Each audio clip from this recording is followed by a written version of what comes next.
साथियों नमस्कार। आज की इस कक्षा में मैं आपके लिए लेकर आया हूं क्रिया संबंधित कुछ प्रश्न और ऐसे प्रश्न जो अनेक प्रतियोगी परीक्षाओं में आ चुके हैं और आगे संभावित हैं। चलिए देखते हैं सीरीज का, अपने टॉप 10 एमसीक्यू सीरीज का ये 41वां प्रश्न है और इसका ये 5वां भाग है। तो इसमें देखते हैं हम अकर्मक क्रिया छांटिए। हमें 4 विकल्प दिए हुए हैं, इनमें से हमें अकर्मक क्रिया को अलग करना है। कौन सी हो सकती है अकर्मक क्रिया? लिखना, पढ़ना, देखना, नाचना। पहले तो आप यह समझिए कि अकर्मक क्रिया होती कौन सी है। वह क्रिया जिसके साथ कोई कर्म उपस्थित नहीं हो वह अकर्मक क्रिया होती है। और अकर्मक क्रिया का संबंध सीधा किससे होता है? कर्ता से होता है। उसके साथ कोई कर्म नहीं होता है। वाक्य चाहे कितना भी बड़ा हो, तो एक वाक्य भी आ सकता है और एक शब्द भी आ सकता है। देखिए ये एक प्रश्न आया हुआ है, लिखना, पढ़ना, देखना, नाचना, कौन सी क्रिया अकर्मक है? लिखना, इसको हम अकर्मक भी बना सकते हैं, सकर्मक भी बना सकते हैं, है ना। मोहन कहानी लिखता है। क्या लिखता है? कहानी। इसका मतलब कहानी क्या हो गई? कर्म हो गई। तो ये क्रिया सकर्मक हो सकती है। मोहन पुस्तक पढ़ता है। क्या पढ़ता है? पुस्तक। पुस्तक क्या है? कर्म। तो पढ़ना क्रिया सकर्मक हो सकती है। देखना, मैंने गढ़ देखा। क्या देखा? गढ़ देखा, पहाड़ देखा, बगीचा देखा। तो ये कर्म है। तो ये देखना क्रिया भी क्या है? सकर्मक हो सकती है। तो ये देखिए, ये अकर्मक और सकर्मक तीनों शब्द हैं, वो दोनों हो सकते हैं। लेकिन अकेला एक शब्द ऐसा आया, नाचना। ये शब्द अपने आप में क्या है? अकर्मक क्रिया है, क्योंकि इसके साथ किसी भी परिस्थिति में कर्म उपस्थित नहीं हो सकता। इसलिए नाचना क्रिया क्या हुई? अकर्मक क्रिया हुई। ठीक है। 42वां प्रश्न कहता है कि अकर्मक क्रिया नहीं है, यानी इन वाक्यों में हमें वह क्रिया छांटनी है जिसमें क्या हो? अकर्मक क्रिया नहीं हो। अर्थात वह कैसी क्रिया हो? वह सकर्मक क्रिया हो जिसमें कर्म उपस्थित हो। तो पहले प्रश्न को समझना आवश्यक है। यह प्रश्न छोटा सा है लेकिन इसको समझना बहुत जरूरी है। अधिकतर विद्यार्थी 15-20% विद्यार्थी हैं, अच्छी तैयारी करके जाते हैं लेकिन प्रश्न को समझने में गलती करते हुए हैं। तो ऐसी परिस्थिति में उनका क्या हो जाता है? उत्तर गलत हो जाता है। तो पहले प्रश्न को समझिए। अकर्मक क्रिया नहीं है मतलब हमें सकर्मक क्रिया वाला उदाहरण छांटना है। पहला वाक्य देखते हैं, बालक पतंग उड़ा रहा था। क्या उड़ा रहा था? पतंग। तो पतंग क्या हो गया? उड़ाना क्रिया का कर्म हो गया। ये लीजिए, ये कौन सी क्रिया हो गई? ये सकर्मक क्रिया हुई विद्यार्थियों। ये सकर्मक क्रिया हुई। सकर्मक क्रिया होने के कारण क्या हो गया? ये हमारा उत्तर हो गया, क्योंकि ये अकर्मक क्रिया नहीं है। बाकी के 3 देखो, बच्चा गहरी नींद में सो रहा था। बिल्कुल, यहां पर सोना क्रिया का संबंध किससे है? बच्चे से है, तो इसमें कोई कर्म नहीं है। मजदूर छाया में सुस्ता रहा था। सुस्ताना क्रिया मजदूर के साथ जुड़ रही है, कोई कर्म नहीं है, कर्ता से संबंध है। बच्चे जोर जोर से हंस रहे थे। हंसना क्रिया किसके साथ हो रही है? बच्चों के साथ हो रही है, कोई कर्म उपस्थित नहीं होने के कारण ये क्या है? अकर्मक क्रिया है। ये तीनों अकर्मक क्रिया है और पहले वाक्य में सकर्मक क्रिया है। तो हमारा उत्तर कौन सा हुआ? विकल्प 1। प्रश्न 43, सकर्मक क्रिया वाला वाक्य नहीं है। प्रश्न देखो, सकर्मक क्रिया वाला वाक्य नहीं है, इसका मतलब हमें क्या छांटना है? हमें क्या छांटना है? हमें वह छांटना है जिसमें सकर्मक क्रिया नहीं है। देखो, मोहन बाजार में फल खरीद रहा है। क्या खरीद रहा है? फल। फल क्या है? कर्म। कर्म होने के कारण यह सकर्मक क्रिया वाला वाक्य है। किसान हल से खेत जोत रहा है। क्या जोत रहा है? खेत। खेत क्या हो गया? कर्म। तो सकर्मक क्रिया है। विद्यार्थी पुस्तक पढ़ रहे हैं। क्या पढ़ रहे हैं? पुस्तक। तो पुस्तक क्या हुई? कर्म हुई, तो सकर्मक क्रिया है। अब ये देखो, मजदूर पेड़ के नीचे बैठा है। क्या बैठा है? कौन बैठा है? मजदूर बैठा है। मजदूर क्या है? कर्ता है। बैठना क्रिया का कर्ता है। तो क्रिया है वह कर्ता से जुड़ रही है, बीच में कोई साथ में कोई कर्म उपस्थित नहीं होने के कारण ये क्या है? अकर्मक क्रिया है। तो प्रश्न क्या है? सकर्मक क्रिया वाला वाक्य नहीं है। कौन सा वाक्य सकर्मक क्रिया वाला वाक्य नहीं है? ये चौथा विकल्प है, ये हमारा हुआ उत्तर। तो ये हमारा क्या हो गया? सकर्मक क्रिया वाला वाक्य नहीं है। 44 का प्रश्न कहता है कि निम्नांकित में से प्रेरणार्थक क्रिया नहीं है।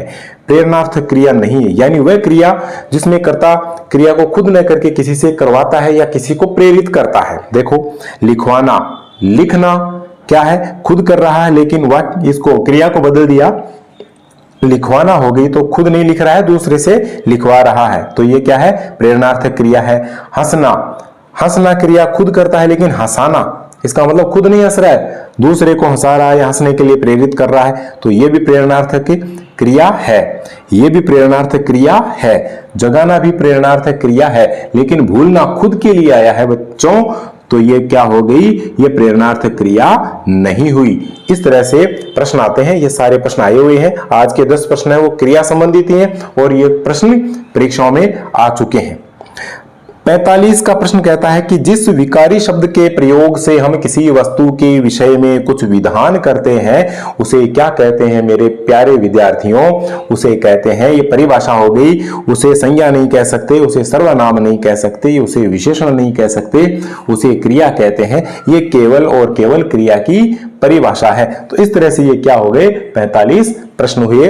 और अब हम लेते हैं अगले 5 प्रश्न आज की इस टॉप 10 क्लास के। जब 2 या 2 से अधिक क्रियाएं मिलकर किसी पूर्ण क्रिया को बनाती है तब कौन सी क्रिया कहलाती है? जब 2 या 2 से अधिक क्रिया मिलकर के कोई पूर्ण क्रिया का निर्माण करे तब वह कौन सी क्रिया कहलाती है? तब सीधी सी बात है विद्यार्थियों, वह सहकर्मक नहीं कहलाती क्योंकि इसमें केवल कर्म की बात होती है। वह प्रेरणार्थक नहीं कहलाती क्योंकि इसमें किसी के दूसरे के द्वारा क्रिया करवाई जाती है या प्रेरित किया जाता है। वह अकर्मक नहीं कहलाती। वह कौन सी क्रिया कहलाती है? वह संयुक्त क्रिया कहलाती है क्योंकि इसमें 2 या 2 से अधिक क्रियाएं मिलकर के एक पूर्ण क्रिया का निर्माण करती है। इसका उदाहरण भी हम आगे पढ़ेंगे, पहले इसका उत्तर देख लेते हैं। ये संयुक्त क्रिया कहलाती है।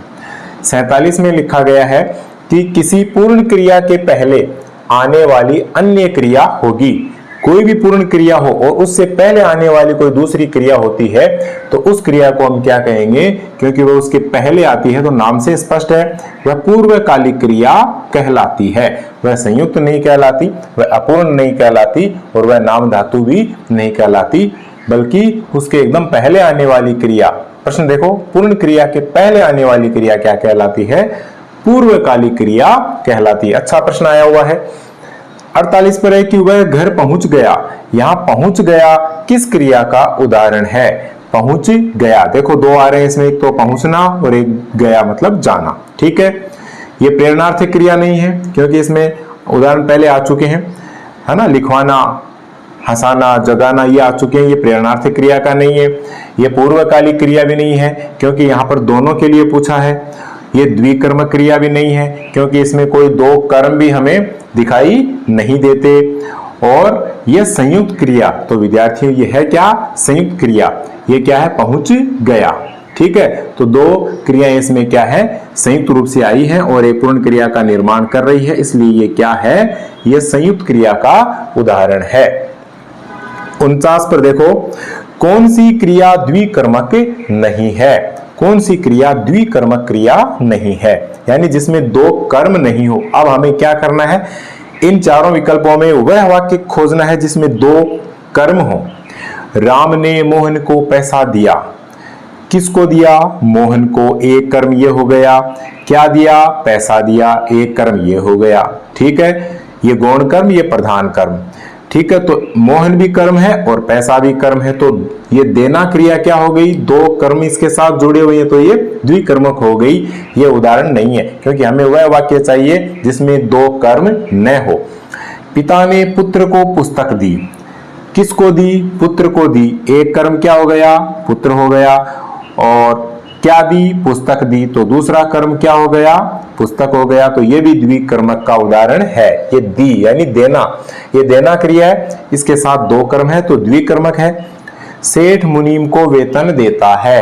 अब बात पटरी पर आ रही है, देखो किसको? मुनीम को।